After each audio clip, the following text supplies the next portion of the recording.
Bonjour et bienvenue en Dordogne, département situé au sein de la Nouvelle-Aquitaine et plus précisément sur la commune de Fraisse, à 25 km à l'ouest de Bergerac et dans le Périgord pourpre. Aussi, aujourd'hui, nous allons faire un petit tour ensemble à croisée d'un chemin pour prendre la température environnementale où il y a tant de belles choses à voir. Nous voici dans les sous-bois de la commune. Depuis des années, l'environnement, la pollution, les déchets sont tristement au devant de la scène. Nous sommes une association de randonnée, ici, qui nuit a priori à nos élus de la commune.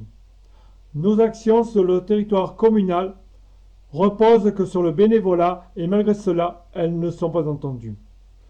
Le 9 janvier dernier, sur BFM TV, Guillaume Canet, en direct de Strasbourg, nous montrer les belles incivilités de certains citoyens. Son acte a été très salué car il est important de signaler de pareils comportements. Pourtant, depuis plus de 2 ans, nous avons fait état de ce signalement responsable et citoyen avant tout auprès du ministère de l'Environnement, de la préfecture, de la sous-préfecture, des députés, bref, de nos élus et rien n'avance.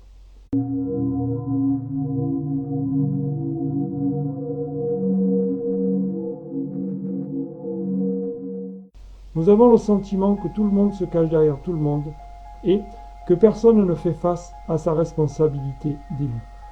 Oui, comme à la maternelle, nous tournons en rond. Toute cette volonté d'inaction serait en lien avec la souveraineté du maire. Nous nous posons la question. Parfois, nous pourrions nous demander pourquoi parler de souveraineté dans un pays dit de démocratie où l'illusion de nous faire croire que nous y sommes. Ce qui est sûr, la souveraineté est en lien avec la monarchie.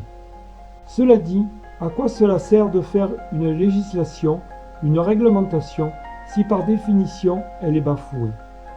Nous profitons dans notre territoire communal de moins de 200 âmes pour dire que cette fameuse souveraineté du maire semble aujourd'hui obsolète.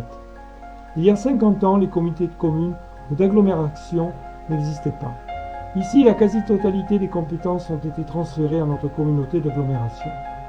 Alors chez nous, nous nous posons la question de savoir si le maire défend l'intérêt général ou l'intérêt privé. Tout cela est un constat bien réel de la vie rurale. Néanmoins, nous vous laissons apprécier. Plus récemment, sur France 3, dans le 19-20 Aquitaine du 17 janvier, a été diffusé un reportage en Lot-et-Garonne dans la commune Le Passage, concernant le nettoyage par voie navigable de France. Dans ce reportage, divers déchets ont été dénoncés, et notamment des pneus.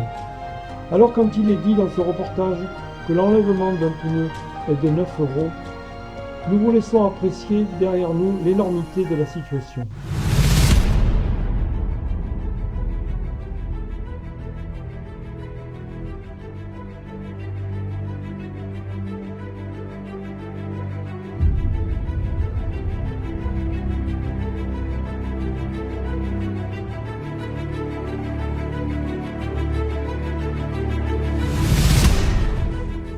Comme vous pouvez le constater, il y a tellement de pneus que ce n'est même pas quantifiable et encore moins qualifiable. Par cela, nous tenons à faire savoir à nos pollueurs que nous sommes en 2017 et, pour leur information, que depuis plus de 10 ans, il y a des déchetteries partout. Dès lors, nous espérons continuer à nous balader pour découvrir d'autres paysages plus en rapport au bois et à nos forêts. Bref, en lien avec la nature dans ce département de la région Nouvelle-Aquitaine. En cette période, un souhait, celui que ce petit reportage contribue à faire place nette concernant ces désordres irrespectueux de la nature et de l'environnement.